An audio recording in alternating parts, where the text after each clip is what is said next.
Welcome, everybody, to another edition of Rock Talk with the DocRocker. I am Jeff Bonello. I am joined once again, like I always am every week, by the DocRocker himself, Danton Arlotto. Now, Danton, in our Zoomiverse this week, we're talking about something a little bit different than usual, and we have a guest. Tell me all about it.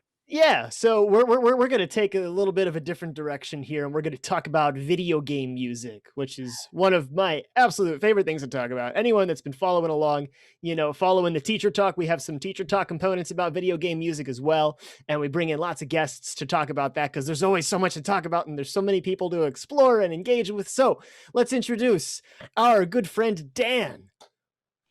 Hey guys, how's it going? My name is Dan Costa, and I am the high school esports coach at Hilltop Preparatory School.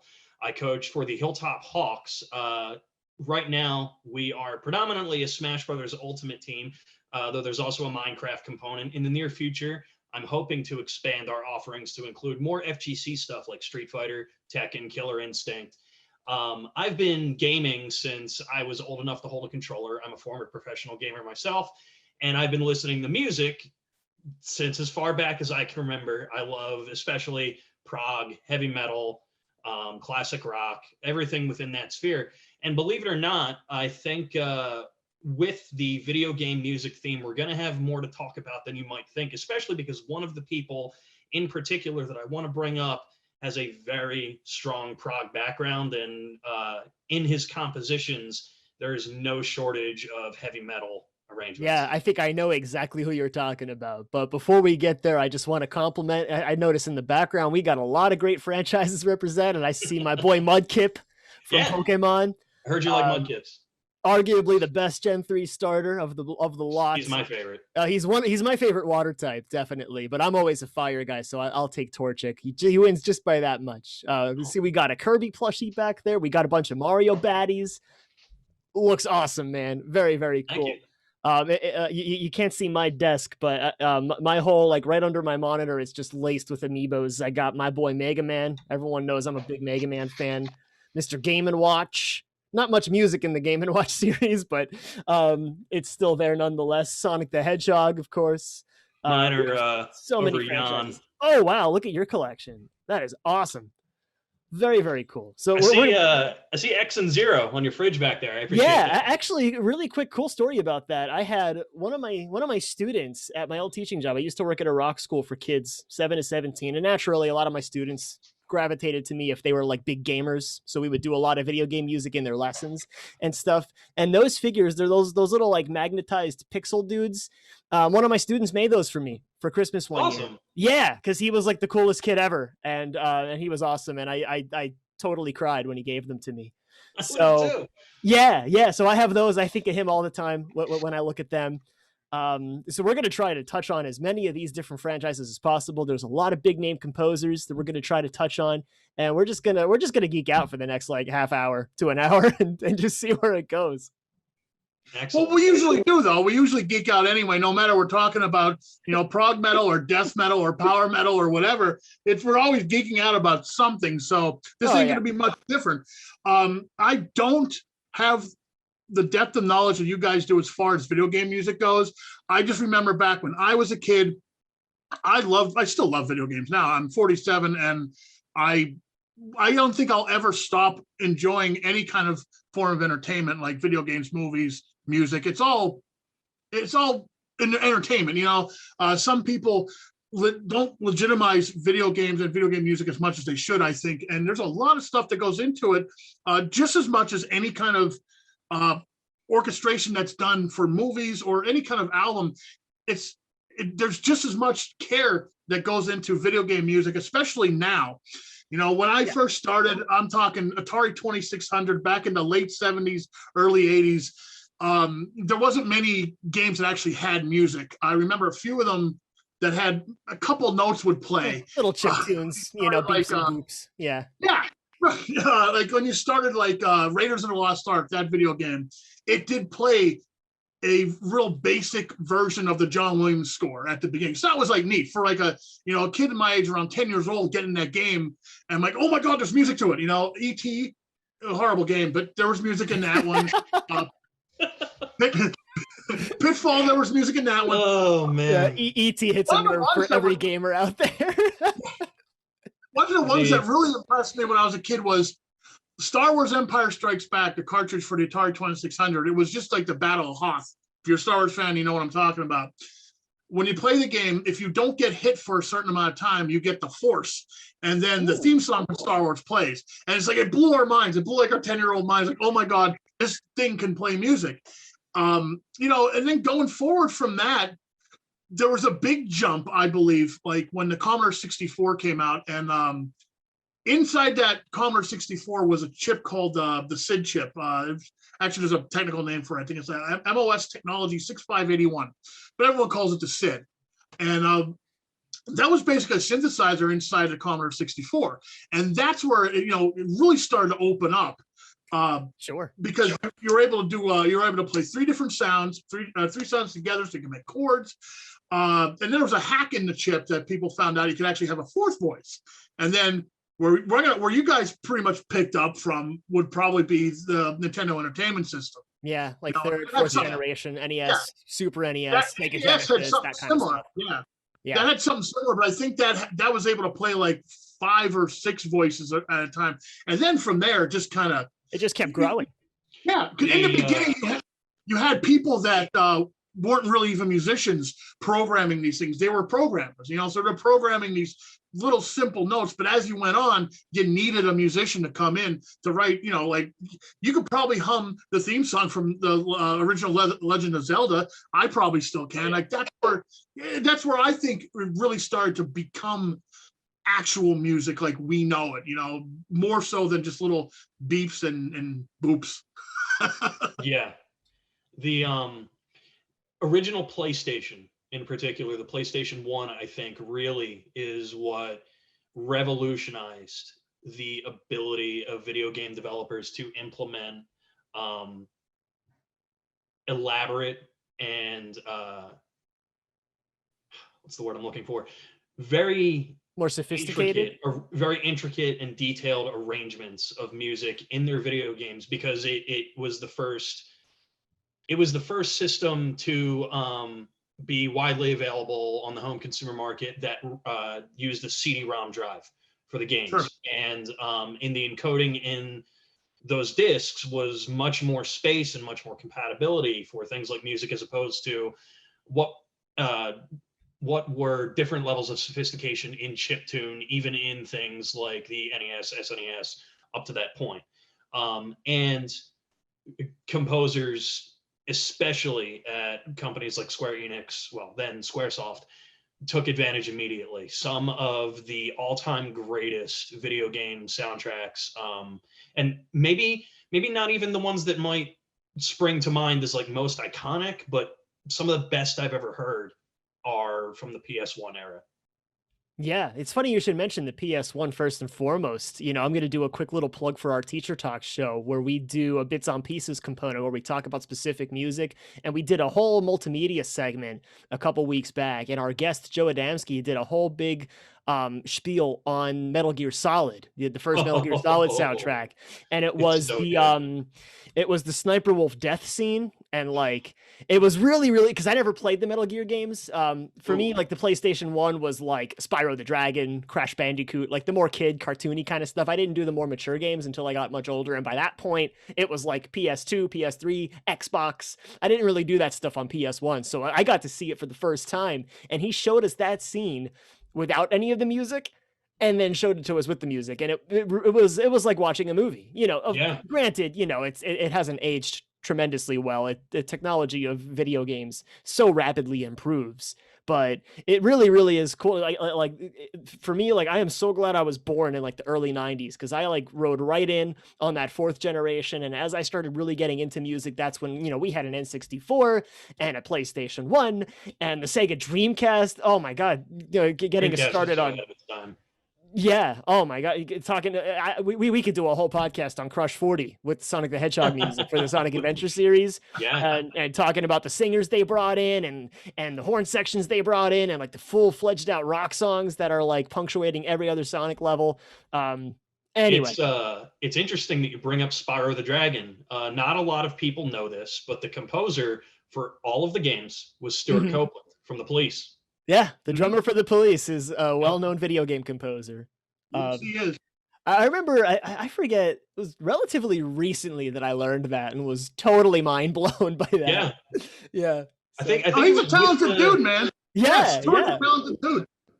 yeah. Yeah, He's So- one of my favorite drummers too, because he's so just weird. so versatile. Yeah. It's so weird. He is. He listen to how he plays. He plays like odd, man. You know, like you think he should go one way with his music and his drum patterns, but he's like, nah, we're gonna go this way. Probably just because he used to like to piss off Sting all the time. That was pretty much his thing. I get the feeling he's kind of the guy that like does things because he can. Like, yeah, you know what the hell? I'm gonna write a video game soundtrack. Why not? I'll still And it's put gonna be on- awesome. I'll still put on the certified DVD just to watch the drum section from the beginning of Wrapped Around Your Finger. It's Yeah. mind blowing. Oh yeah, absolutely. One of my favorite drummers. Love it. Especially Yeah. that song. It's one of my favorite Police songs. Just the stuff he does live with that song. It's so good. Ridiculous. So him making that jump to composing, it's a no-brainer, really. Yeah, totally. Excuse me, I'm drinking gin, so No, it's all good. I feel like at this point we should, while we're like right in this time period, we should, while we're talking about the PS1, let's talk Final Fantasy. Yes, please. So Take it I away. mean, Nick. I've actually never played any of those games. I've never played a Final Fantasy game. Ooh, you're missing Ooh. out. I'm a You owe it huge- to yourself. you are missing I'm a out. huge RPG guy. I like there's Fallout, there's some Fallout stuff back there. Uh-huh. I even when I was a kid, the RPGs on like the Commodore 64, like the Bard's Tale, Wasteland, really old school stuff like that. I loved it, but I never played Final Fantasy. Sorry. Go ahead. They are so even with the missteps that the series has had, I'm talking like 2, 13, 11, even though I know a lot of people in the MMO community love 11. Sure. Final Fantasy on the whole is my favorite video game series, period. And a huge part of that is the music. Even so, when you talk about Nobuo Uematsu, it's best to start all the way back in the day with even before the NES era, with when Squaresoft was first starting out. Like he got in at the ground level. He was with them from their inception all the way up through, I think, the end of Final Fantasy X's development was when he finally actually parted ways with them. Not that he didn't work with them after that, but he was no longer a contracted employee of theirs. So he worked with them for a long, long time, and his sounds came to define not only that game series, but every time a new Final Fantasy game would come out and a new soundtrack would come out along with it, it raised the bar that everybody else in that put any kind of budget behind the video game composition was chasing. Even different divisions within Square, even Mitsuda and Shimomura would look at Uematsu's work and go, how do I? That's the model. I got to replicate that. That's the platonic ideal. There's a story about Mitsuda when they finally gave him, because he didn't start out as a composer. He started out as a programmer. And when they finally let him, he was a musician. And when they finally let him cut his teeth on a soundtrack and gave him Chrono Trigger, his professional drive to put out a product like Uematsu's to be something that could stand on its own, it drove him to near hospitalization. He wouldn't stop working for like weeks at a time. Just would not sleep. I never knew that. Would stay at the office and drive himself almost to the brink of death to finish that soundtrack. And it's amazing. But that's the kind of bar that was set. And that's by the relatively Final Fantasy early, soundtracks. speaking in terms of like how seriously these composers took these projects. When did Yes. Chrono Trigger come out? Wasn't that like early 90s? 96. Oh, okay, later I than want to say it was thought. 96, 97. Actually, 97 was the same year that Final Fantasy VII came out. And Right.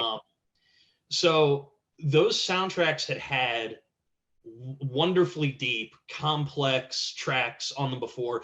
The soundtracks from 4, 5, and 6 are pointed at by fans of the series as where Uematsu really found his footing with what he wanted to be as a composer. And it's where he came to define his sound.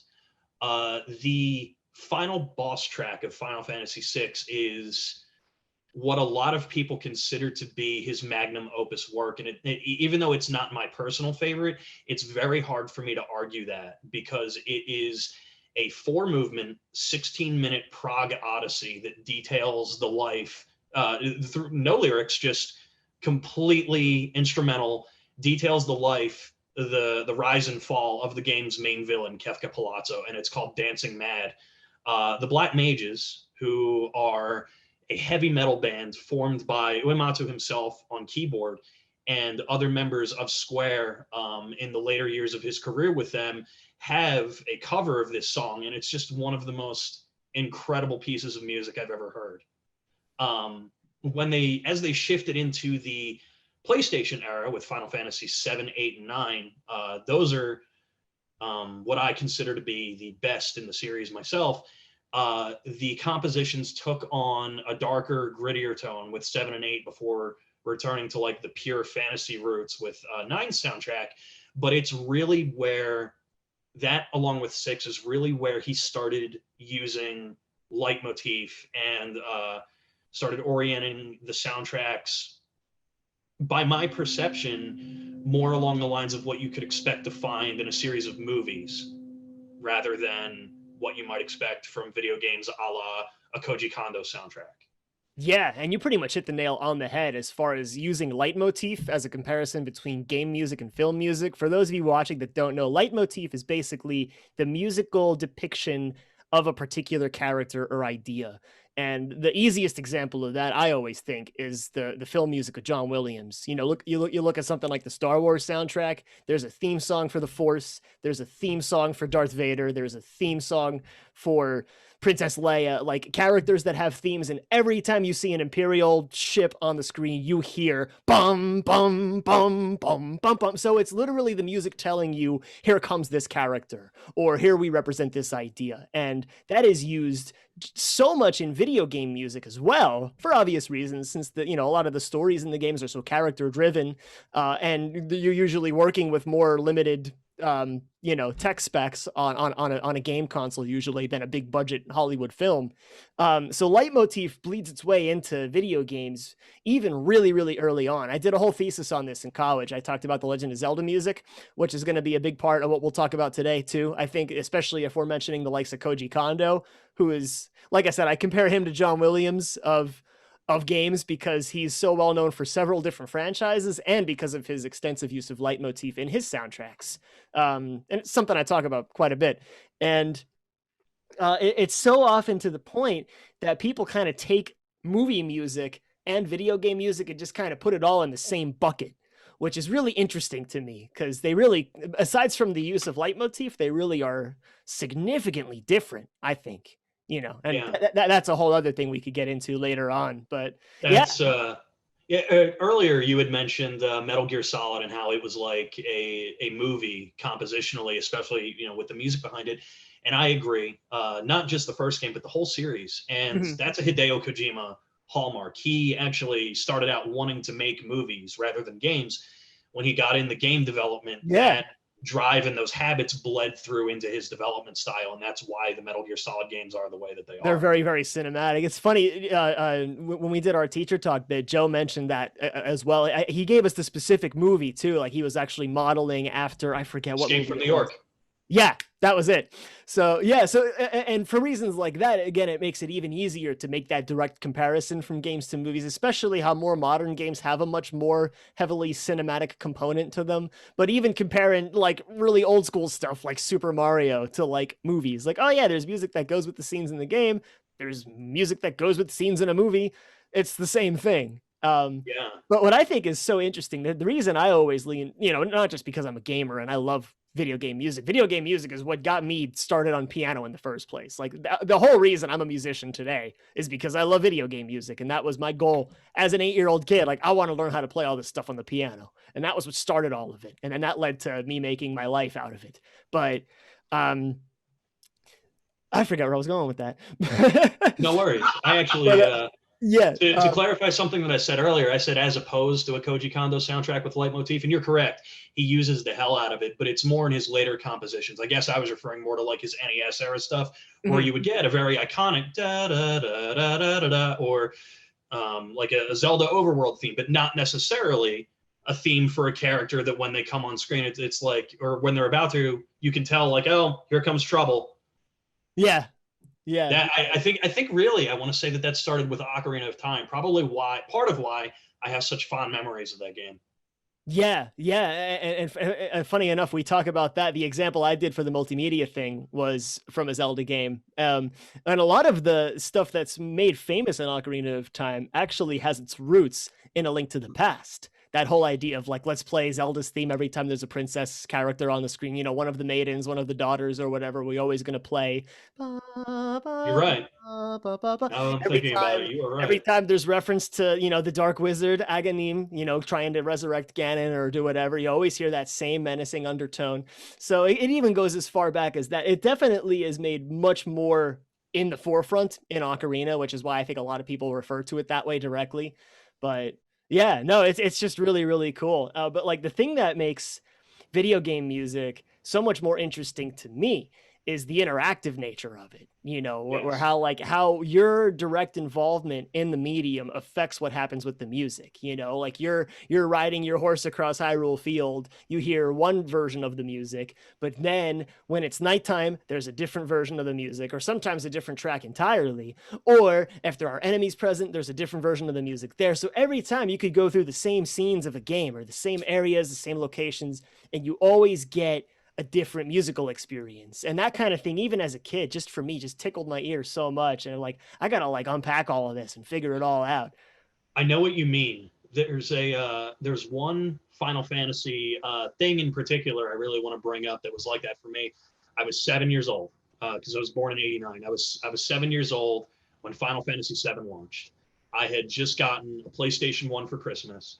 And through the efforts of my grandmother, who had gone to the video game store and asked for recommendations, when I was 7 years old, I got a copy of Final Fantasy VII launch edition. And your life had changed Christmas. forever. I didn't sleep the whole first week I was playing that game. The villain of that game, Sephiroth, is my personal favorite character from anything ever. And a huge part of that is how they interwove the music to underscore and highlight and magnify his character. He's got 3 different theme songs in that game. The one that you hear as you're chasing what you think is him across the entire overworld is called Those Chosen by the Planet. It's a very heavy, ominous bells and bass track that every time you hear it pulse or come up or seep into the background of an arrangement, you're like, okay, something's not right here.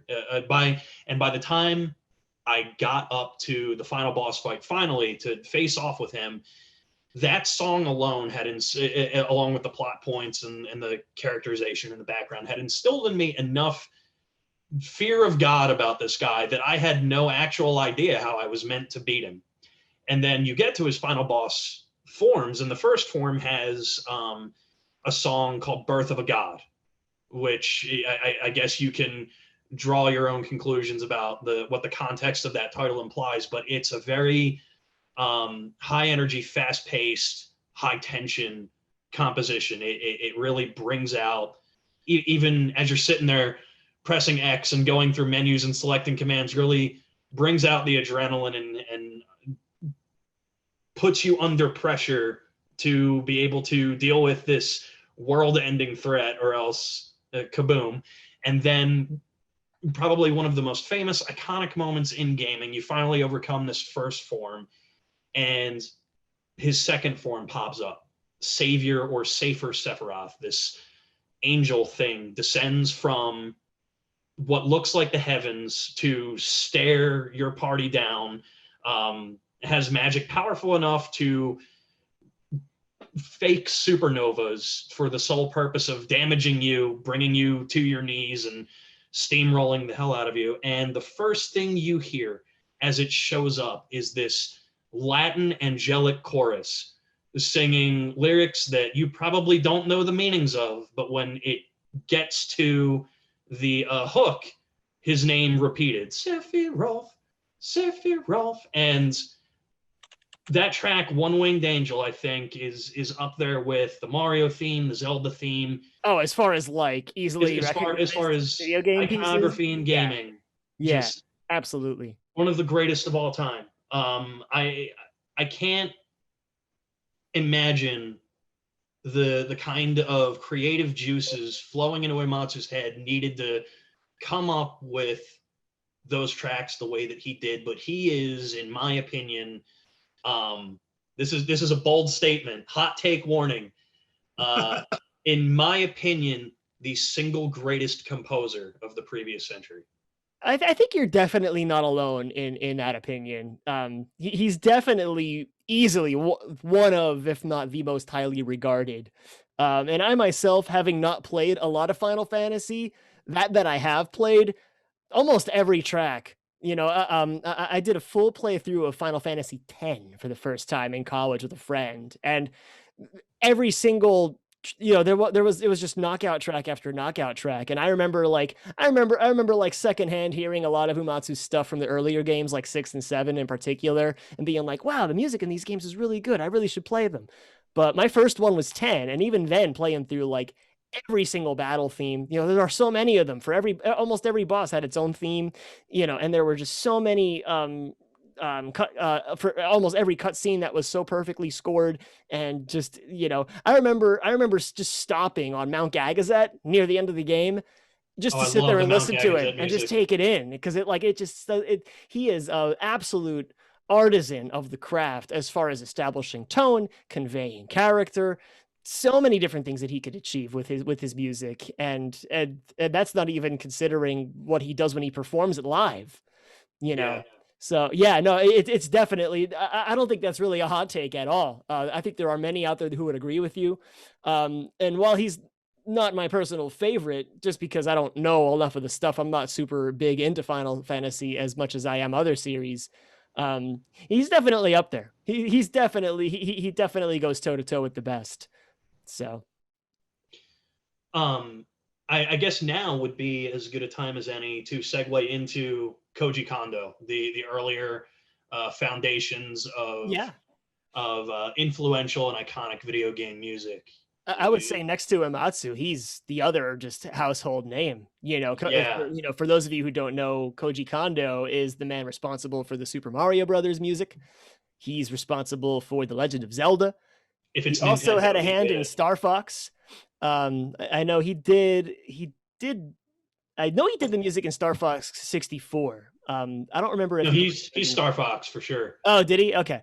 I want to say the Yoshi games as well was him. Yeah, that was. And even just doing the Mario and Zelda series alone, that's, those are very, very long-standing franchises that have regular installments, and each installment coming with its own set of music that's unique to that game. So yeah, very, very cool. I'm trying to, I know, I want to say that there's a few other series that he at least had a hand in. Blanking off the top of my head. I can't remember if he did Kirby or not. I want to say so, but I don't think so. It might have been, since that was it was HAL Laboratories. It was HAL Laboratories, so it might not have been Kondo who did that. It might have been, honestly, since Masahiro Sakurai is the guy behind Kirby, more so than Shigeru Miyamoto, who's like the guy that makes all the games. It might have been whatever the composers that were on board for the Super Smash Bros. Series early on might have been the guys that wrote the Kirby music. Come to think of it, I forget the names. I'd have to look that up. So, yeah. For those of you who know, if you got any like hardcore Smash or Kirby fans out there, let us know. Post on our Facebook group or comment on the video when we post it on YouTube. But I'd be curious to learn more about that. I love Kondo's evolution of his work, his ability to. And Yoko Shimomura, somebody else I want to talk about later, is like this too. But Kondo has a wonderful ability to revisit previous iterations of his work and reinvent the wheel. He manages to rearrange and recraft even something as simple as the Mario Brothers theme or the Hyrule Field overworld theme for game after game after game after game, and make them new and interesting all over again. Especially for how recognizable and iconic the Mario and Zelda music is. You think he would be really tempted to just kind of fall back on the same tropes that worked. Like, oh, I could just recycle the original Mario Bros. Ground theme as much as I want. And he really doesn't. No. Almost every mainstay Mario game has its own soundtrack with its own overworld theme that's unique. And he's also the thing I like most about him. He's one of my favorites, if not my favorite, but his ability to create what are called variations. If you listen to something like Super Mario World, released on the Super NES in 1991, the year I was born, game is as old as me. Every different theme in that game is more or less a variation of the same basic ground theme that he composed for the first level. So like the bonus music, it's the same melody. The athletic theme, same melody. The castle theme, same melody transposed to a minor key and orchestrated. The underground theme even kind of plays with, kind of like a minimalist fragmented variation of it. And I remember as a kid, just like loving all the little jingles and like, oh, the castle theme was like really dark and scary. And I love the castle theme. Oh, it's awesome. That is one of my go-to staples when teaching piano lessons when it comes to like crosshand arpeggios and triplets. Oh, it's great. I got so many kids that can play that. It's insane. But I remember it was a good couple of years later. I was like maybe like in high school playing through it again, and then it kind of like hit me and I realized, oh, wow, this really is all based off of the same theme. And that kind of thing was just mind blowing. And then that led to, well, where else has he done this? Sure enough, Super Mario Sunshine. Sure enough, Odyssey. Super Mario Odyssey. Sure enough, not even in Mario games, but he did, you could stretch the same comparisons across the Zelda series as well. Like, oh yeah, that's kind of a variation of that. That's a variation of this.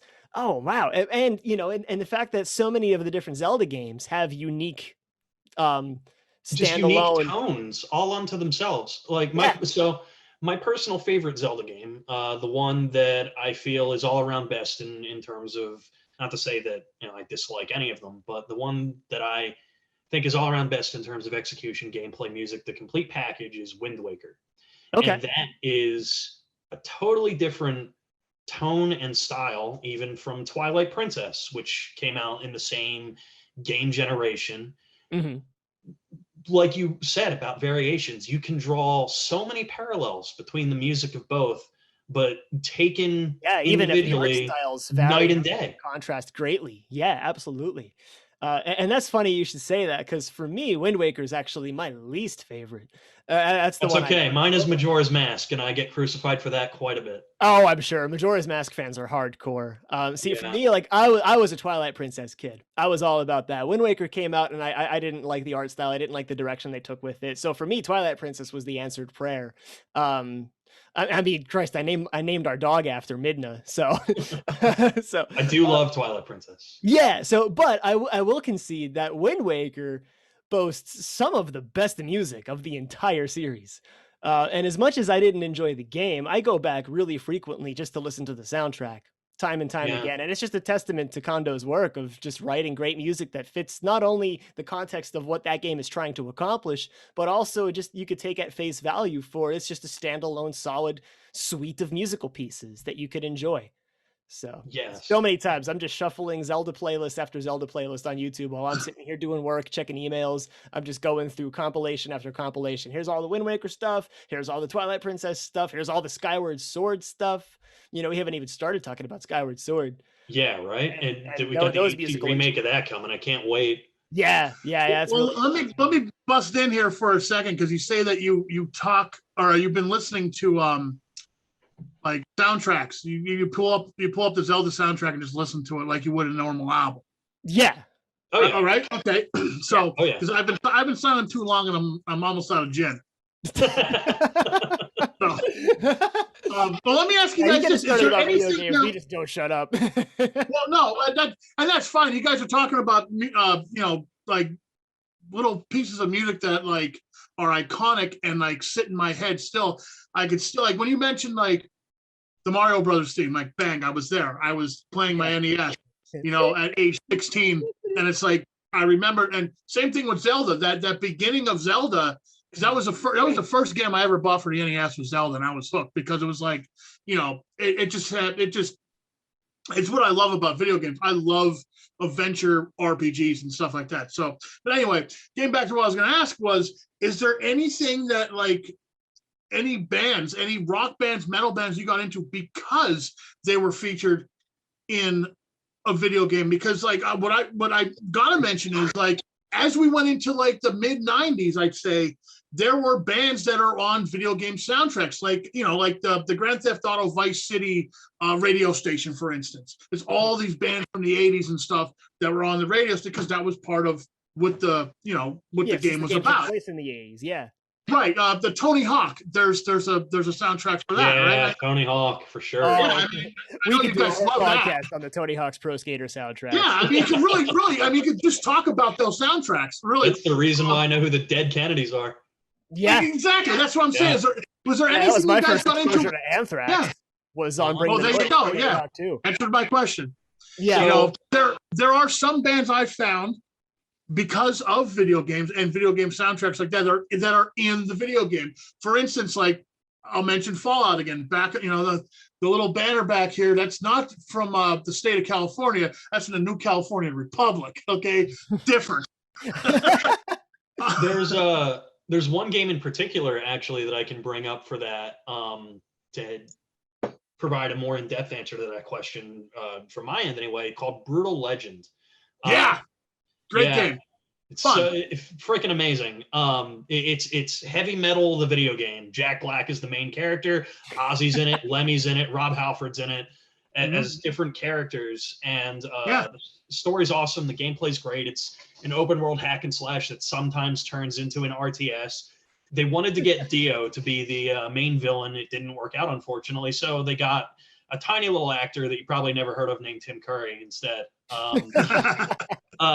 And the soundtrack from that game is just incredible. All kinds of music with a huge focus on 80s metal. And it opens me up because I was a Testament fan before that, but it got me listening to Testament's newer stuff, like their 2008 album. It showed me who Braucus Helm were, who Budgie were, all sorts of lesser known 80s metal bands that I just went down a whole rabbit hole for because of that game. And I like that. I remember that game. I still have it on my computer. I bought it from Steam when it was newer, I'd say. I was thinking about going back to it actually when we discussed about doing this episode, because I haven't played it in a while, but I remember the one level with the headbangers. There was these big muscly guys that just banged their heads. I was like, oh, that's great. You know, there's a lot of humor in the game too. A lot of humor in the game, which I love. You know, it makes fun of itself, but does have a great soundtrack. You know, going back to my favorite game of all time, Fallout New Vegas and Fallout 3 even, I fell in love with 1940s music because of that. You know, and I started really listening to and appreciating the musicianship that went along with a lot of this stuff. And you know, because what the hell, I'm a drummer and I can't swing for shit, but man, listening to that stuff, I'm like, I gotta practice up on this stuff because it's a totally different thing, you know. As far as like, you know, just talking about just how that music is composed and stuff. But yeah, like when I listen to like, or if I'm, you know, on Sirius Radio, man, I had like the 40s channel plugged in, you know. I'm driving to work. It's like I'm going from like Anthrax and Megadeth to like, you know, Bing Crosby and like, you know, Butcher Pete, the song Butcher Pete and stuff. You know, all this like early 40s and 50s stuff, which I love because it takes me right into that game, you know. And, you know, especially like, you know, walking down the strip in Las Vegas in real life, and me and my wife will hear something played over the speakers. We'll hear like, you know, like Ain't That a Kick in the Head? And all of a sudden, you know, we're back in the Mojave Wasteland. You know, it's like that part of the game. I know exactly it's unbelievable. That's awesome. What music and video games can do for you, you know. Yeah. I do want to mention, like, and you guys probably have a lot more information on this. I know there are bands that just perform video game music. Can we talk about that? Oh, God. I'm friends with a few of them. I don't know enough about that. So actually, if I can, there's one band. They don't know that I'm doing this. I'm really good friends with them. If I could plug them for a second, there's a plug them. Yes. There's a great video game. there's a great video game music cover band based out of New Jersey called Super Thrash Brothers that not only do they play awesome thrash arrangements of classic video game music, but they do it dressed up like video game characters. The guitarist is Mega Man. The other guitarist is Sheik. Ness is the drummer, and their MC, I guess you'd call him a frontman. There's no vocals, but like when they're playing songs, he'll like shove people in the crowd and do interactions and stuff. Is Master Hand from Smash Brothers. How does he dress as Master Hand? Is he just he's just a dude in a suit with a glove and oh, that is amazing. He'll like flap his hand when he's talking into the mic. It's great. Oh, that is incredible. Well, you know what? Invite them. If you know them, invite them to our group. Invite them to the Rock Talk with DocRocker Facebook group. I'd love to talk to them. Post their stuff.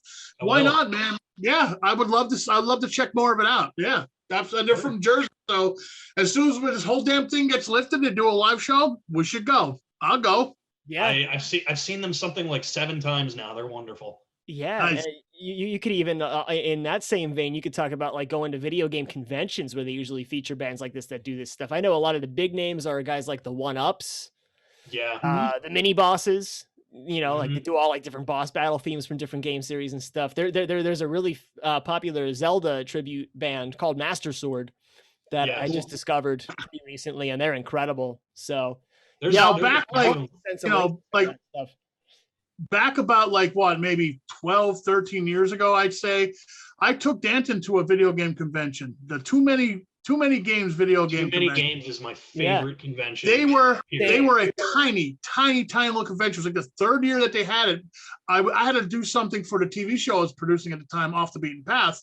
And I talked to the guys who organized it, and I was like, I've never been to a video game convention. Let's go. And I took, the camera crew, which was pretty much me, Danton, and a couple other friends of ours. We went down there. How old were you at the time, Danton? Maybe 13? 14, 13. Yeah, 14, I was pretty young. Yeah. And that's where I discovered Overclocked Remix. The online platform for video game music that they had a booth set up there, and I got a t-shirt, and I was like, wait, what? There is like an online community that's dedicated to video game music, to the advocacy of it, to the preservation of it, to the fan-made arrangements. And like I went down the rabbit hole with OC Remix, and just I have so many tunes just streamed and downloaded off of their site, and and I contribute every month because I love OC Remix, and every time they put a new album out, it's like, oh, here's a collection of all, they did like vampire variations of all the Castlevania stuff. They did one for Super Mario RPG a couple months back, and they're just constantly cranking out fantastic content. Have you heard of that? That was a long time ago. Yeah, what's that, Dan? Have you heard of Pixel Mixers? No, I have not. Pixel Mixers, you can find them on YouTube as well. They're sort of like OC Remix, but instead of being like a whole huge open community, they're a more close-knit group, like network of musicians that work project-based, and the goals that they work towards, and all the releases, to my knowledge, are free, are just entire cover albums of whole video game soundtracks, rearrangements, and so far all of them have come out wonderful. And it's stuff all over the place: Final Fantasy games, Xenogears, Chrono Trigger, Phoenix Wright, all the way back to the classics with Mario and Zelda and stuff. Cool. Very, very cool. That's really cool. I have to one more thing about the Too Many Games. I still have the raw video somewhere. I should look and see if there's any video of Danton. Little boy Danton. If it was their 3rd year, I might be somewhere in there. I think that was the 1st year I started going. Yeah, that was. I think it was in Reading. I think they did. Yeah, it was. It was still in Reading. It was, I think, the 2nd or 3rd year. It was very small. I mean, I know it's pretty huge. At least it was. And God bless those guys for doing what they love to do, and getting it to the level it is now. But yeah, I was there in the beginning. It was a lot of fun. And yeah, I remember me and Danton talked about video game music and stuff, and music in general, of course, pretty much that whole ride. But that was a lot of fun. I that was probably your first video game convention, if I remember correctly. Yeah, it was mine. And Yeah. once I moved down here to go to school, and I got wind that it was coming back to the Oaks area, and I would say starting in maybe 2014, I pretty much went like every year until That's great. last, naturally. I didn't know they were in Reading. That's when I started going, was when they were in Oaks. Yeah, the Oaks one is awesome. I've been to a number of those. You know, I got to meet the angry video game nerd at one of them because he came as a guest, which was awesome. They've had Mario and Bowser's voice actors there for like the past 2 years. This year they were supposed to have David Hayter. I was extra sad they got canceled. I mean, I understand why. Well, sure. I understand why, but man. Yeah, well, in the future, it will make its triumphant return. You could bet on that. Yeah. So, and going back, Jeff, to your original question of, you know, music that we discovered through video games, that's not even to mention literal music-based video games like Rock Band and Guitar Hero. Oh, yeah. Where, you know, Guitar Hero for me, that came out and was like right in the middle of that whole craze, right as I started really getting into like different rock and metal groups, is literally how I discovered Kansas for the first time. Since I remember having that conversation with my piano teacher when I was in high school, because we're all in the middle of this Guitar Hero craze, and there's like a really awesome soundtrack on there with tons of great stuff from tons of great artists, and they had a version of Carry On Wayward Son. Because for the first game, it wasn't original recordings by the artists. They actually had to recreate all of the songs from scratch. Oh, you're right. Yeah, it wasn't until the third one that they were able to just bring in all the original recordings. So kudos to the guys who made those games for that painstaking work of making it pretty much spot on to the original stuff by the original artists. So I remember going into my piano lesson, talking to my teacher, Matt McGasco, who was well known for being like the authority figure on Kansas. Like Kansas was his thing. He was the Kansas guy in the greater Hazleton area. And I remember going into my lesson being like, I just discovered this new group, you know, they're called Kansas, and they have this song called Carry On Wayward Son. And he's like, sit down, boy, and let me tell you. So you discovered that through Rock Band or the Guitar Hero or whatever. Guitar Hero. And then I pitched it to my piano teacher. And then the next week, you could bet I went into that lesson and there was a little paper lunch bag on the piano and the hard copy, you know, Song for America, Mask, Point of No Return, Leftover, like everything. He gave me like the whole discography.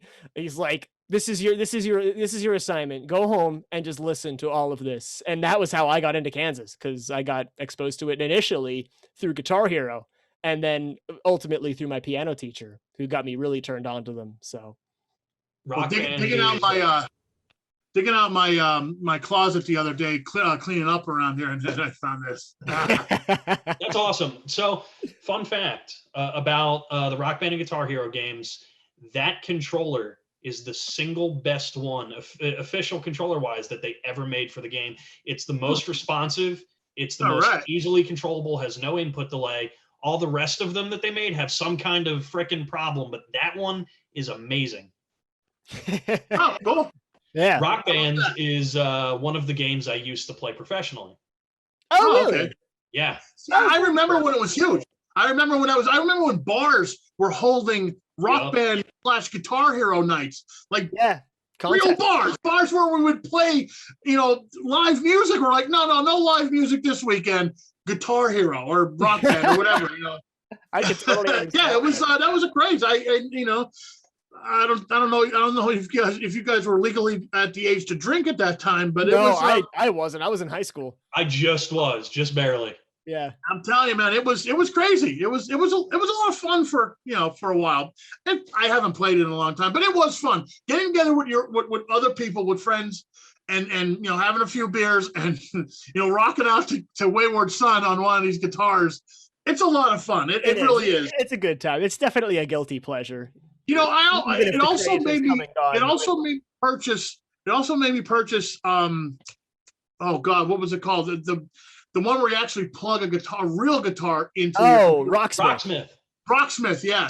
Rocksmith, yeah. That's a great program because that's a teaching program, which I thought that was really cool because that, again, turning kids on to rock music is a good thing, no matter what. No matter if it's, Rock Band, Guitar Hero, Rocksmith, or whatever, turning more kids on back then, it was great. I was so happy that craze was actually happening because more people, at least for that, couple of years, were enjoying rock music, and it got you into Kansas, and who knows, it got a lot of people got exposed to how many artists. Right. And they were all real great classic rock. And you know what? I gotta mention, I'm sure Dragon Force is very happy about that.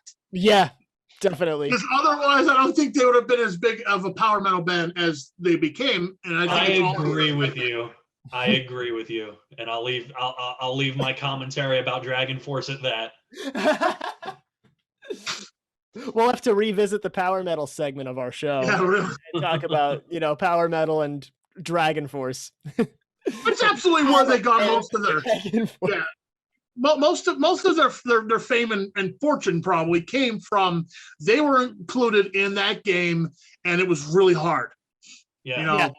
People saw Through the Fire and Flames, and they were like, "Oh my God, what is this song?" Not realizing that Activision had charted the intro of that song to the piano track, not the guitar.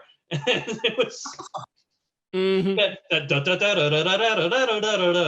the piano at the beginning of the song. They charted that to the guitar, and you had to hold down the top button and tap the others with your other hand to like actually get through it. And then the rest of the song was challenging, but it was doable. It was really that first just the first 30 seconds. The break.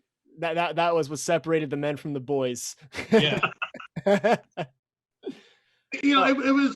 I don't really like a lot of those rhythm games, a lot of those music games, but that one was one that really was a lot of fun. And like I said, sitting around with your buddies, playing it was a lot of fun. And that's I could go off on a tangent about video games and how they're so much better.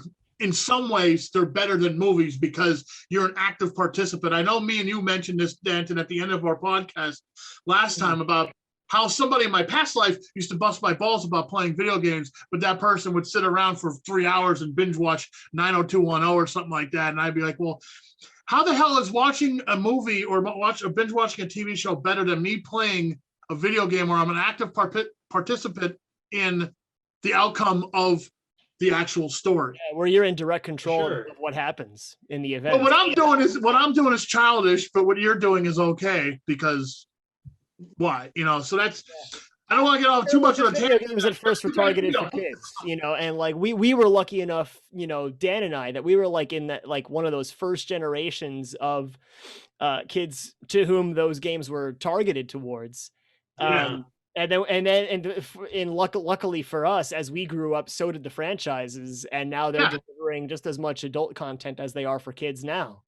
Yeah, absolutely. And the problem was like back when I was in high school or even grade school, there was I'm sure you know about the huge video game crash of like 85 or something like that. Video game on it. What's that? I did a research paper on it in high school. Well, there you go. So so for a little bit there in the mid to late 80s, video games weren't cool. There wasn't a lot of them, and most of them sucked. Most of them sucked. Yeah, the main thing became Nintendo. When the NES came out and the Commodore 64, the Commodore 64 like is what I had, and I had an NES too. But I had a computer that I used a lot more. That wasn't cool. That wasn't mainstream like it is now. And when you got to the 90s, that's when these video games became an accepted part, I think, of mainstream media, because before they weren't. Before it was more of definitely by like the fifth generation, like in the mid to late 90s, Nintendo 64, PlayStation 1. PlayStation 1, really. That point, like, okay, any family who is well-to-do is going to have a game console for their kids. Yeah. Dan mentioned like that's when music took off as far as video game music was PlayStation 1, because they were able to do what they really wanted to do. They weren't like, shackled really as much by the technology with PlayStation 1 because of the CD player. And that was also when like everyone had a PlayStation 1. Like that was, I think, where it really started as far as like mainstream acceptance, as this is a viable form of entertainment, just as viable as music and movies, books, whatever. Sure. It's interesting that you say it that way, because the PlayStation 1, the marketing campaign that Sony ran for that I saw a documentary on it a few years ago, and they marketed it directly, specifically to the 19 to 21 age demographic. It was a Yeah. sophisticated video game system that Kind of had like the first sophisticated generation games of like for maturing slightly older games. people. Yeah, stuff with stuff with violence, stuff with gore, stuff with more mature themes, Yeah. dark, Resident Right. Evil, darker, more mature storylines, things, that catered more to older audiences, not your And that's what 10-year-old made kids that people. wanted the cute, colorful Mario, Pokemon, stuff like that. That stuff was for babies. I remember like being right in the kind of the wind of that, and like, in like the GameCube era, kind of missing out on the GameCube, because I was an 11-year-old, 12-year-old boy, and I was like, well, I want to get the Xbox because this is what the older kids are playing. This is like, you got Halo, and you got Call of Duty, and you got Ghost Recon. You got these, you got characters saying damn and hell and shooting weapons, and it's violent and it's cool. Like, I don't want to, like, Mario's for little kids, and then naturally I got older and I came around and picked up a GameCube right in the sunset years of it before the Wii came out, and like playing Sunshine for the first time, Metroid Prime, Smash Bros. Melee, and being like, oh my God, what did I do to myself? I missed out on what was probably the golden age for Nintendo. Still kicking myself in the ass, man, because the GameCube is one of the best systems they ever made, and I totally have one of them up for the Xbox. I have a ton of classic game systems. I have a GameCube somewhere, and I don't know where it is. I have awesome. I don't know where. I think it's downstairs. I gotta hook that up because I haven't played that in years. I mean, dude, it's great. We're goofy like that. I started collecting classic video game systems a while back. Like, I got an Atari 2600, 5200, 7800. I have the ColecoVision. I don't know if I have an NES. I had one. I don't know what happened to it. But yeah, I collected a lot of those old ones. I know there's a GameCube floating around this house somewhere. There's a Wii. There's Xbox. There's a PlayStation 3, 4. I got tons of them. It's crazy. Like, I love video games almost as much as I love music and beer and movies. Yeah, go figure. I just like to be entertained, The GameCube was absolutely, and unfortunately, the system that bore the brunt of that push towards more adult entertainment in games, with the violence and the language and all of it, because Nintendo, as Nintendo has always done and probably will continue to try to do so until the end of time, dug their heels in and said, no, this is who we are. This is what we do. We're going to do it our way. Here's more Luigi's Mansion, and et cetera, and et cetera. And unfortunately, sales reflected that they refused to change with the times. And even though some of the greatest games of all time came out on the GameCube, the PS2, and even the original Xbox, beat the dog crap out of it in terms of home sales. And circling back to what we were talking about, actually, I think it's part of what sets apart the composers that we've talked about so far, Uematsu and Kondo and briefly Mitsuda, from people that only stay within a certain tonal box or sphere, even when composing for video games, is their ability to switch and change with the zeitgeists of the times and continue to put out amazing soundtracks, amazing product with the projects that they're working on. And there is no composer to me that better exemplifies that than Yoko Shimomura. Yes. She, wearer of many different hats.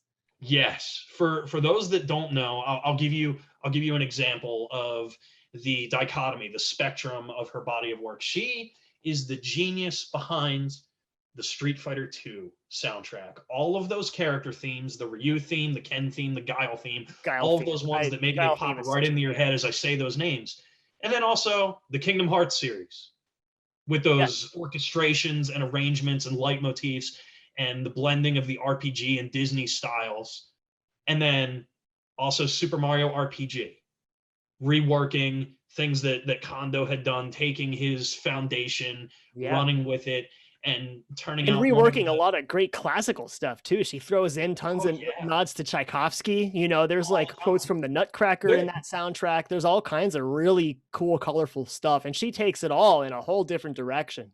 There's a character based on Tchaikovsky in Super Mario RPG because of her soundtrack. Kodovsky, that's right. That's exactly right. And it's funny how so much of the music figuratively and literally weaves its way into that game's plot line and story so much. And I've something that always struck me so much was just the music of that game. And I remember like looking up, when I was like getting into that whole Google phase of just looking everything up and trying to find things and finding out like, oh, who's the person who wrote the music for this game? And sure enough, she was a piano performance major at some conservatory, I think in Russia, if I remember right. She went some school like in Moscow, I think. And it's cool, like, because I don't think she had any aspiration to like be a game composer. She just she did the whole like piano performance thing and can play, and then just plugged all that in. And I remember when I studied piano performance at Westchester, like kind of with the eventual goal of like, I would love to like write music for like a video game someday. That would be awesome.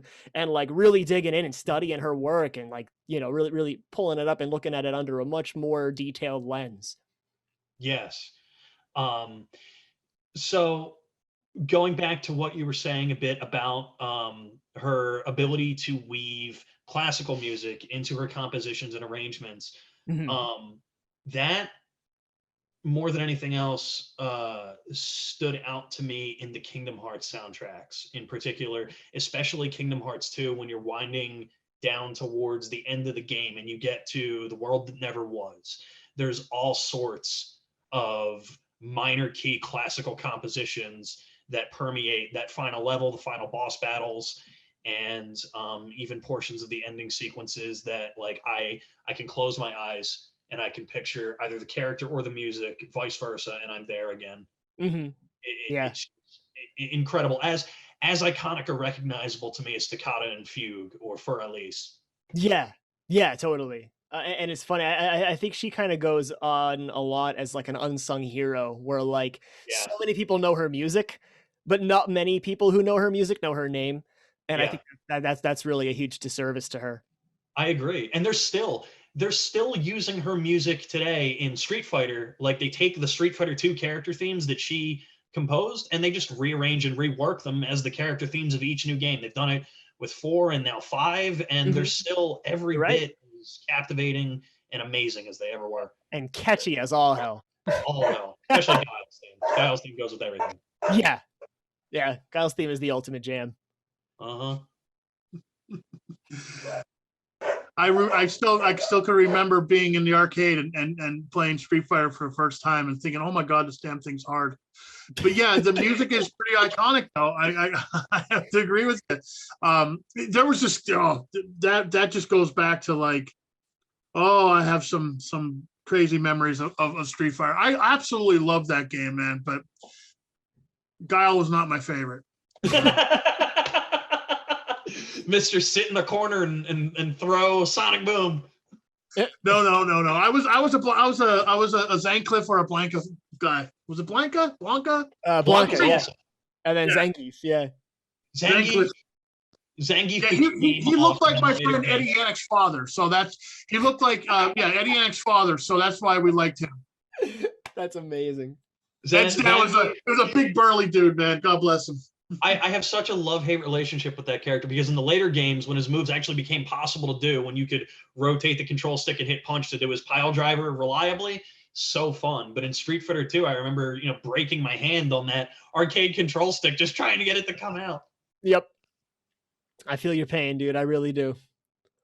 Speaking of another artifact that I have here. Oh, no, there we go. Yeah. I don't know if you can see it back there. Oh, yeah. There it is. Next to my Marvel vs. Capcom machine. Yeah. And that is like very nice. Ultimate game den. That is eventually my bar room. We just moved in. Oh, dude. Well, I can't wait to see it when it's done. You'll have to send me pictures. Are they the one-up cabinet? Are they the one-up cabinets, or are they like the full cabinet? Yeah, no, they're arcade one-up because $500 is a much more appealing price point than $3,000, especially for a machine that I have to upkeep and take care of myself. And, absolutely. And the Marvel vs. Capcom one has built-in online play. Oh, nice. Yeah. And that's the only reason why I don't have video game arcade machines in my bar room yet, is because of the price. Yeah, I feel you. They're coming out. They just announced they're coming out with a Killer Instinct arcade one-up cabinet. I'm pre-ordering it as soon as it becomes available, and it's going in there next to the other two. It's going to have KI1, KI2, and Battletoads on it. Oh, nice. Oh, Battletoads was a horrible game. But it had my God, best pause music ever. Oh my God. That game was so damn hard. I remember sitting up with my friend Mark Contratti for the entire night trying to beat that game. This is back when you could actually rent video games from a place called Blockbuster. Oh, we're talking the before time. Yeah.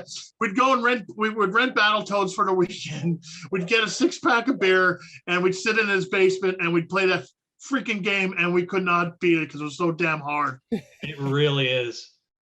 That was like that generation's Dark Souls. Yeah, no, you're right. That's a great comparison. That and the early Mega Man games were just some of the most brutal games I've ever played.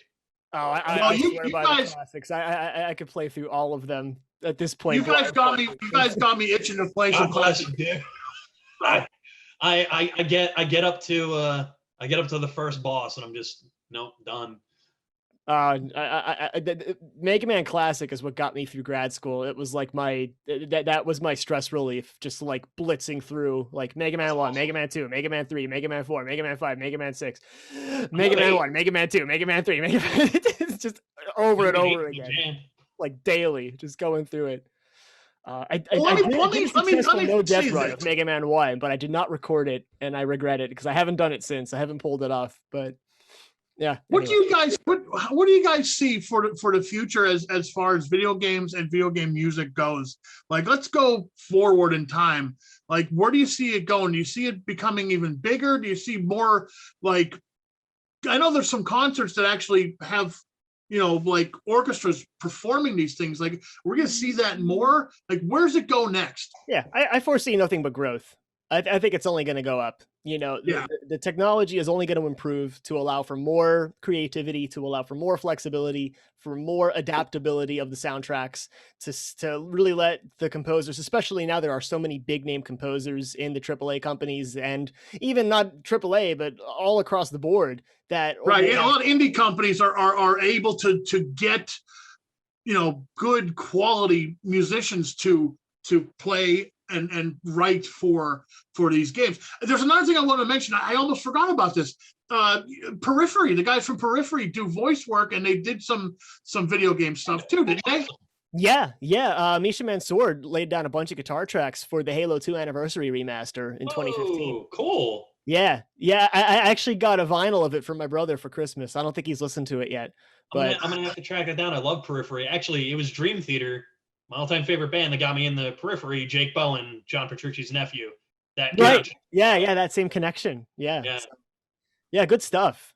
Going back to your question, Jeff, like I said, I foresee nothing but growth. There's only going to be continued birth of new franchises. There's only going to be continued support of long-lasting franchises. There's only going to be improvement of the technology. There's only going to be made more awareness of what video game music has to offer in terms of public concerts, and that whole thing, you could follow Video Games Live, which is kind of like the big one. I'm blanking on the guy's name. What I'd love to see is the people that you mentioned, like these 3 composers that you mentioned that I already forgot their names, but I would love to see them mention the same breath as John Williams, same breath as Danny Elfman, the same breath of as a lot of these movie composers and composers who like the mainstream knows of,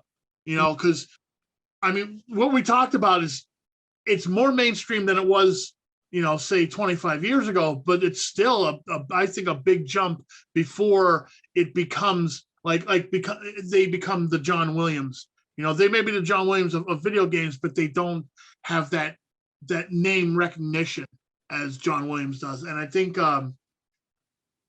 I think it'll change because the video game industry is, I believe, just as big, if not bigger, than the movie industry right now.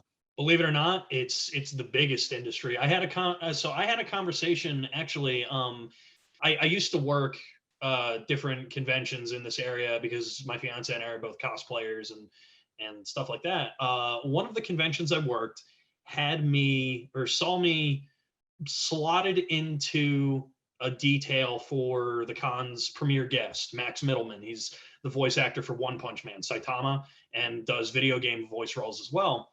He actually, I drove him to the restaurant that we ate at for lunch, and he bought me lunch. Me, a friend, and him just had a private conversation there for a while. And something that I got out of him during that conversation was that the video game industry right now, in terms of just money, revenue, astronomically beyond the movie industry, the TV industry, and anything else. He said that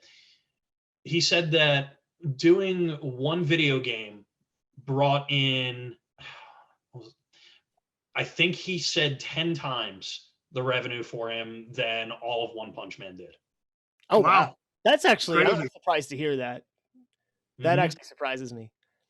Yeah. But to answer your question, Jeff, I know exactly what you're talking about with the video game concerts with the orchestras. I've been to a few of them. I've been to Symphony of the Goddesses. I've been to Symphonic Evolutions. Multiple times, both of those. Fantastic. Yeah, they're great.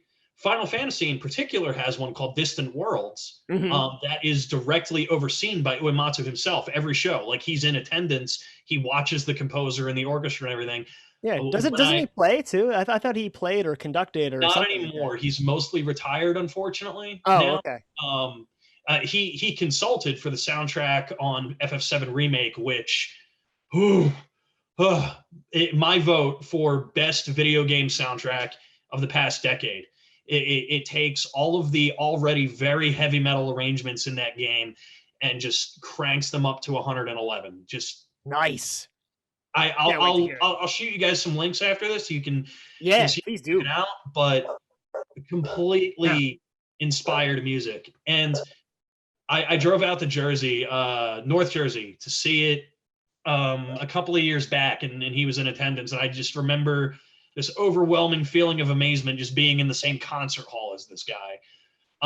Especially someone that you hold that much respect for. I can imagine how you feel. Yeah, but in terms of where it's going for the future, yes, I think that's absolutely going to keep expanding. And if you want evidence of that, look no further than current, minus the pandemic, current trends of that in the Japanese music scene. The name of the overarching composer escapes me at the moment, but the Persona series of games. Oh, yes. I don't know the name either, but I know some of the music. I get requests from my students all the time to learn music from the Persona series. They're incredible tracks. And all the music is kick-ass. It is awesome. Oh, yeah. It's really cool stuff. We're up to Persona 5 now. The first two, they're PS1 era and can stay aside from this conversation. But 3, 4, and 5, starting with 3, 4, and 5, Sega, Atlas, subsidiary of Sega, really put effort into leitmotif and theming with not only the music, but also visually, the characterization, the art styles, the color theory, everything with each game. And every year they do a massive stadium-sized concert called Persona Super Live, where they will get specifically the composers, the vocalists, the artists of those games in particular, along with professional grade cosplayers to dress up as the characters and act out the relevant scenes that those songs play during on stage in the round in the middle of a stadium. And it's just some of the best over the top shows I've ever seen. There's recordings of them on YouTube. It's probably Super Bowl quality. I would venture. Yep. Yeah. And okay, here's another question for you guys. Sure. You could name one song that's included in a video game. I don't care if it's just on a soundtrack or if it's a original composition. You got to pick one to introduce somebody to this, because like Danton said, like he'll throw on a soundtrack and just jam to it all day. I'm sure you're the same way. Bring people into this world. What would you suggest they listen to? Now I know. Oh, this is going to be quick. This is going to be quick and easy. I yeah, already. Right. So before you give the answer, I know like a lot of this music, to me, a lot of music that you guys are talking about that I'm familiar with has a lot of similarities to prog and power metal, a lot, you know.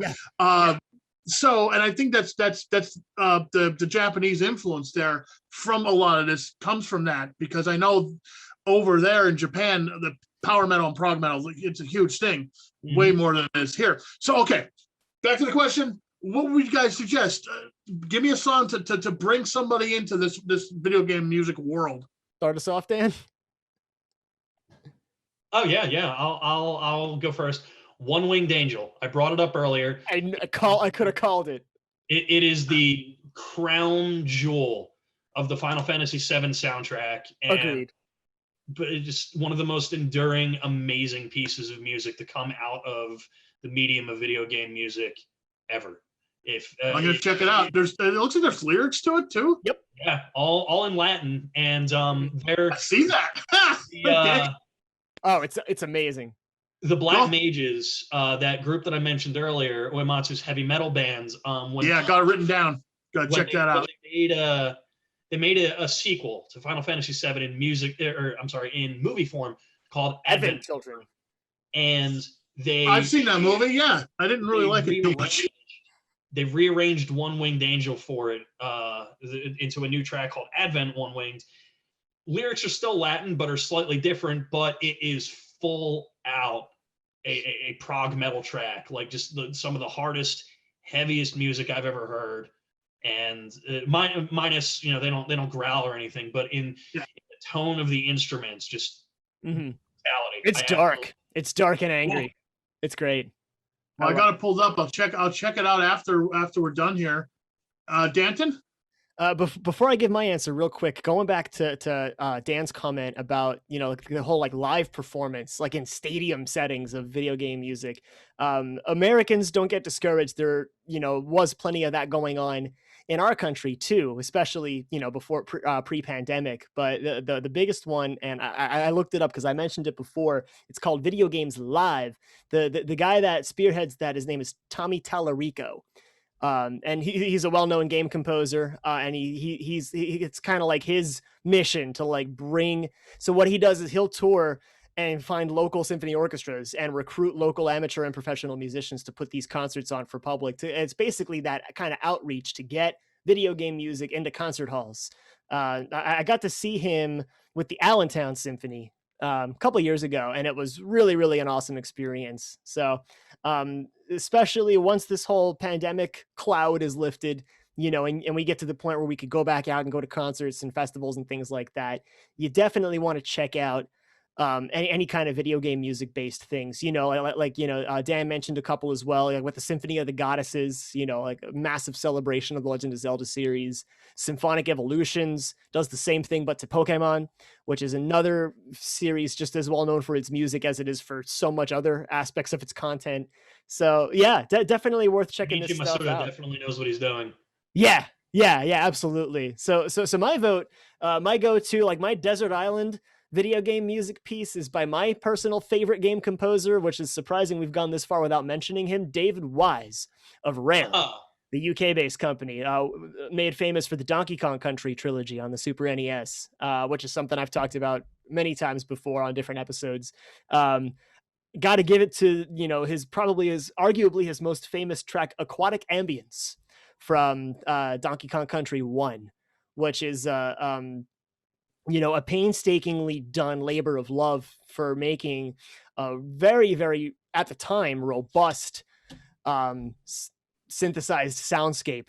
He plays a lot with like different effects that you just didn't hear on the system at that time, and still makes, I think, a really nice, beautiful piece of music that stands the test of time. And that's something like that. That's something I still go to bed with that on, like almost every night, just putting on, just give me a loop of that for 8 hours straight. I could listen to nothing but that. And it just puts me in like a Zen state.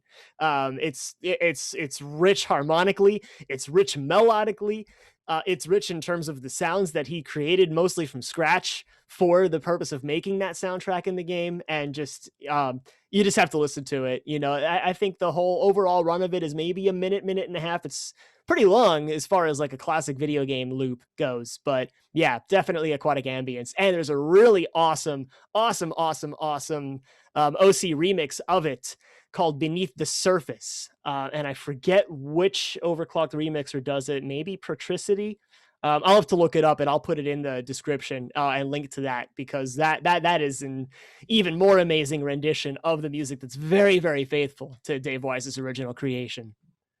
Well, this is a whole new world of music right here. Like that, anyone that is interested in something like this and hasn't heard it before, there's a lot of stuff they can really dig into. What I want to do to close this is I really want.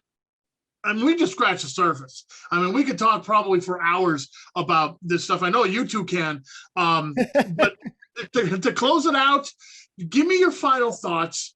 Wrap it all up for someone that, you know, really wants to listen to some of this stuff. Maybe they're bored with what they're hearing in the rock and metal world. And, you know, this is something new to a lot of people. Like a lot of people probably think that like, well, they write a couple bars of music for a game and that's it. There's a lot more to it. Yeah, there's a lot more. And you could really, but think about people who just, you know, maybe play Candy Crush on their phone. You know what I mean? They don't know that, you know, Final Fantasy had, you know, what, 13 sequels or something. Works of art that rival. Yeah, and whole soundtrack stuff. So, you know, let's wrap things up. Give me your final thoughts, guys. So, I guess I'll pivot here. I wanted to talk about Mitsuda, but at this point, it seems more appropriate that I bring up a guy by the name of Daisuke Ishiwatari. Viewers of this channel and in the group and the podcast may find his work particularly appealing as a bridging point between what they're used to listening to and video game music. He is the architect. I don't want to say creator. I'm saying architect of the Guilty Gear video game series, a series of fast-paced, high technicality fighting games that are just now starting to approach mainstream recognition, despite being around for, by this point, about 22 years.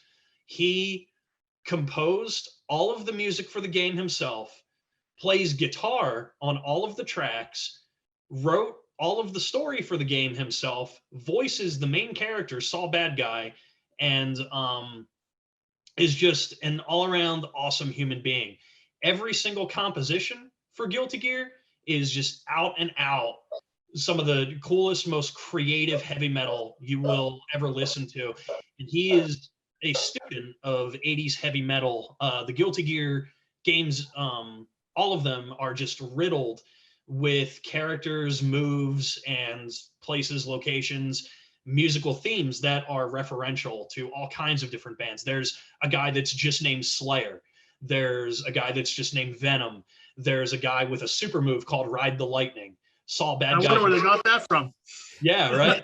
Saul Bad Guy himself, his real name is Frederick Balsara. His favorite band is Queen. He wears a belt buckle called wears a belt buckle with the word free engraved on it, and the name of his theme song is Keep Yourself Alive. You know, you mentioned that, and yeah, he's wearing his he's wearing his influences on his sleeve. I'd say there's a game I bought from Steam not too long ago that it's all about like metal music. It's like a role-playing game made, I think, like by one of those Japanese role-playing game companies. I think it's called Metal as Fuck. I remember correctly. It's called Metal as Fuck. Yeah, it's called Metal as Fuck. It is. Yeah, I'm looking it up right now. Awesome. Anyway, yeah, Metal as Fuck. PHUK. I know one of the bad guys there is like, I think one of the bad guys is named Dave Mustaine, or Mustaine actually. You know, it just triggered because you're talking about that. I'm like, I know a game just like that. I didn't really play it much, but I think I may have to this weekend. Now you guys got me like, I want to go play video games, but I got a TV show to do soon. So I could easily get on the box here, but I'm not going to. I'm going to save my breath. Video game music is real music. And it's real awesome music. And if you don't see that or open your eyes to it, the only person you're hurting is yourself. So go listen to stuff. Go on. There's no reason now you can't just pop on YouTube. I remember as a kid, the hardest thing was just I wanted to listen to video game music, but you couldn't just go to a CD store and buy soundtracks to games, So like, it was funny enough, like in the whole like LimeWire days of everyone like getting viruses on their computers, downloading music, I was just trying to find video game tracks. I was pulling up like OC remixes. I was pulling up just here's Aquatic Ambience from Donkey Kong. Here's Cave Dweller Concert. Here's all the other stuff from the games, and then making my own like hand custom made CDs of just like, I want to listen to the music in the Wind Waker. I want to listen to all the different temple themes from Ocarina, because you can't just go to a store and buy those. So I was downloading them. And what I would have given as a 12-year-old to have like something like YouTube now, where you could just like, oh, here's like a whole soundtrack for a game, and here's like an extended version of it that you can listen to while you're doing work, and it just plays the same theme for a half an hour, and you can just kind of let it be in the background and do your thing. It's just so easy to find now. Go on YouTube and just find game soundtracks, and you could find ones that are even like that are bookmarked at what minute marks, what themes show up, what parts of the game they're from. You get like just tons and tons of comments from gamers and fans that kind of like, oh, this part is from this really cool part in the story, and this part shaped my childhood, and it's just such a wonderful community. It's such an awesome pocket of fantastic material, musically, metaphorically, artistically. Their video games are works of art, and I will swear by that till the day I die. And just go listen to video game music. That's the summary.